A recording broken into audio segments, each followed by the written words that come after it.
Bismillahirrahmanirrahim. Assalamualaikum warahmatullahi wabarakatuh. Alhamdulillah wa syukurillah, segala puji milik Allah Subhanahu wa taala.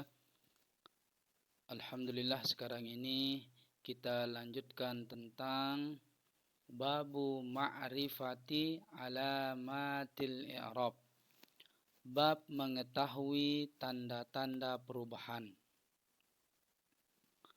Nah, ini nanti dijelaskan tentang tanda-tanda perubahan. Yang pertama di sini tanda-tanda rofa.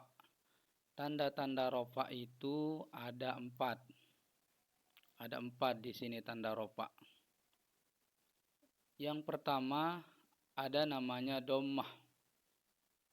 Dhammah itu adalah baris dafan atau kita kenal dengan baris asli.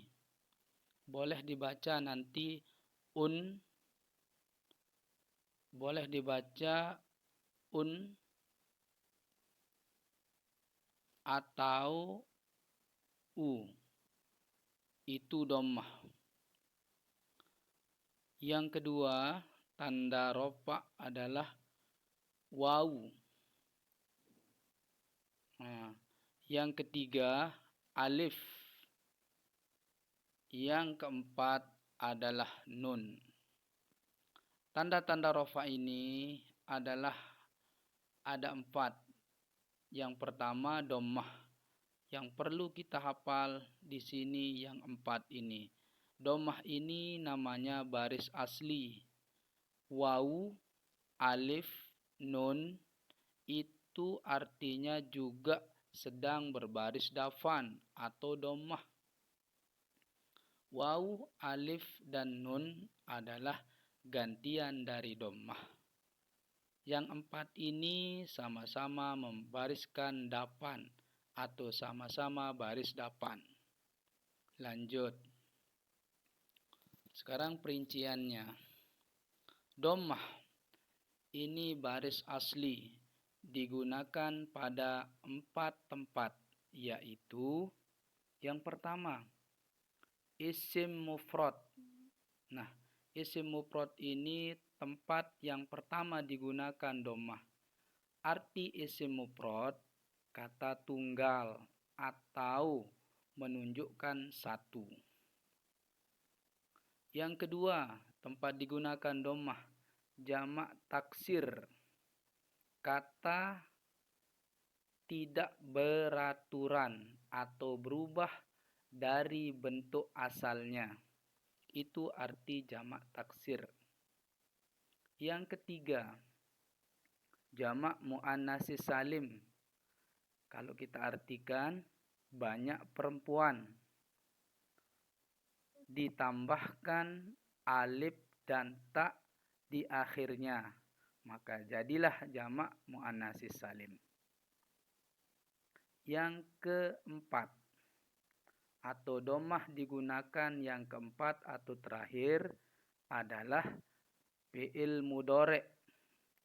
Artinya kata kerja yang menunjukkan perbuatan yang sedang terjadi atau akan terjadi masa sekarang atau masa yang akan datang.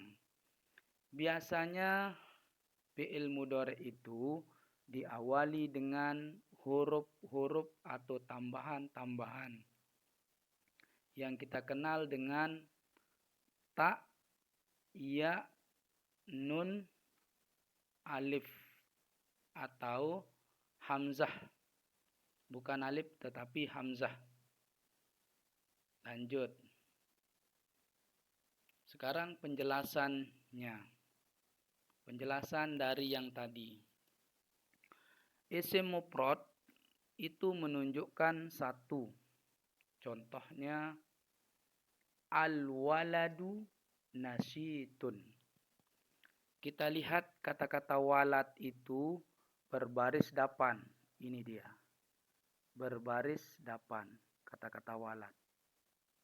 Karena dia menunjukkan satu. Atau kata-kata nasitun juga isim mufrad. Nah, tempat sahihnya di sini, tempat intinya isim mufrad, anak itu rajin. Kata-kata anak ini adalah satu, maka harus berbaris depan. Al-waladu. Nah, itu contoh yang pertama. Contoh yang kedua. Ja'a talibu. Ja'at talibu. Kata-kata talibu ini harus berbaris depan karena isim mufrad. Nah, ini dia. Ini harus berbaris depan karena isim mufrad. Apa artinya?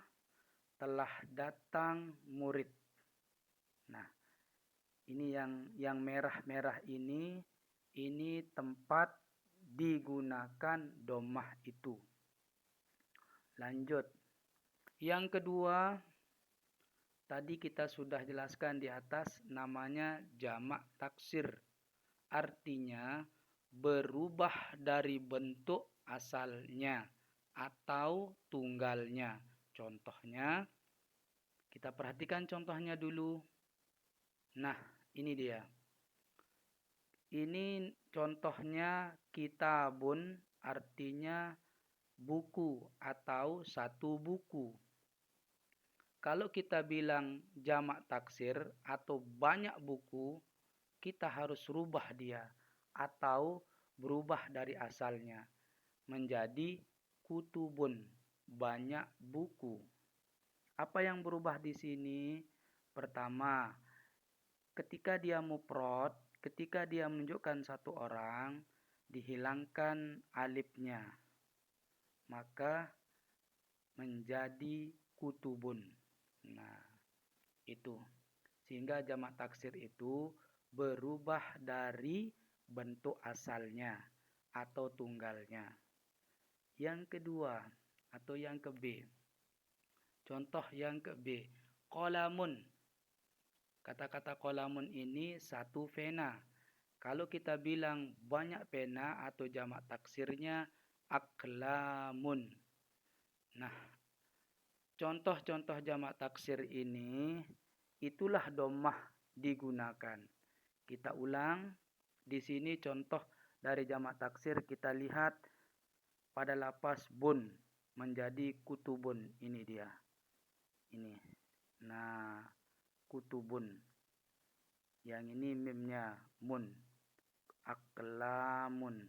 Nah, ini dia yang perlu kita perhatikan.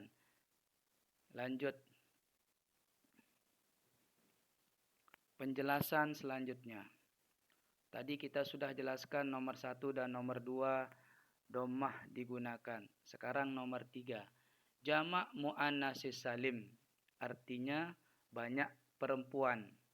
Syaratnya ditambahkan alif dan tak di akhirnya. Maka jadilah jamak muannatsis salim. Contohnya, ya ini contohnya. Muslimatun artinya satu Islam perempuan. Kalau kita bilang banyak perempuan Islam, tinggal tambahkan alif dan tak di akhirnya menjadi muslimatun. Nah, ini dia. Maka kata-kata muslimatun inilah jadi contohnya, yaitu dhammah. Nah, inilah contohnya dhammah. Contoh yang kedua. Talibatun. Satu murid. Nah, satu murid. Ini ini. Murid. Satu murid. Kalau kita bilang banyak murid, tinggal ditambahkan alif dan tak di akhirnya. Talibatun. Banyak murid. Nah, inilah jamak muannats salim yang ketiga tempat digunakan dhammah. Selanjutnya, yang keempat atau yang terakhir digunakan fi'il mudhari', digunakan dhammah yaitu fi'il mudhari'. Fi'il mudhari' biasanya diawali dengan huruf ya, ta, hamzah, nun. Nah, sekarang contohnya. Nah, ini contohnya.